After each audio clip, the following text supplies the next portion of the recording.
కృష్ణా జిల్లా Gudivada sub registrar కార్యాలయం వద్ద డాక్యుమెంట్ రైటర్లు పెన్ డౌన్ కార్యక్రమం చేపట్టారు.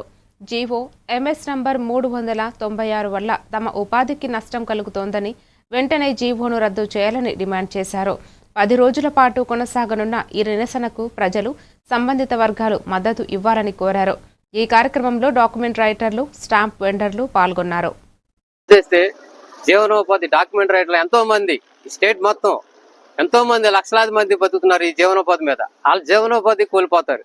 ఒక డాక్యుమెంట్ తయారు చేయాలంటే పల్లెటూరు నుంచి వచ్చే రైతులు కానీ ఒక రైటర్ దగ్గరికి వస్తే అతను రైటర్ ఫస్ట్ ఆఫ్ ఆల్ ఒక కొలత కొలిచి డాక్యుమెంట్ సైట్ లో ఉందా అతనికి లేదా అనేది ఫస్ట్ ఆఫ్ ఆల్ చూసుకొని ఆ సర్వే నంబర్ కరెక్టా కాదా అనేది సర్వే చేయించి తర్వాత దానికి సంబంధించి హద్దులు కావాలంటే ఒక సర్వేకి ఫోన్ చేసి సర్వేని కండక్ట్ చేసి ఒక విఆర్ఓ అని అడిగి విఆర్ఓ అని తెలుసుకొని అలా 3 వ్యక్తుల ద్వారా తీసుకున్నాక డాక్యుమెంట్ రైటర్ అనేది ఒక ఈసీ తీసుకొని ఆ ఈసీలో వాళ్ళకి ఎక్కడైనా లోన్లు కానీ ఏమైనా మార్ట్గేజ్లు ఏమైనా ఉన్నాయా లేవో చూసుకొని ఆ తర్వాత డాక్యుమెంట్ తయారు చేయాలంటే ఒక టైపిస్ట్ దగ్గరికి వెళ్ళేటప్పటికి అతను తయారు చేసేటప్పటికి 2-3 రఫలు తీయాల్సి వస్తుంది. లైసెన్సులు అన్న పురద్దాన్ని చేసి లైసెన్సులు అన్న ఇప్పించవలసిందిగా కోరుతున్నాం. మా వృత్తిని మాకు కంటిన్యూషన్ చేయవలసిందిగా కోరుతున్నాం. ఎంతో మంది జీవనోపాధి కోల్పోతారు ఇది కనుక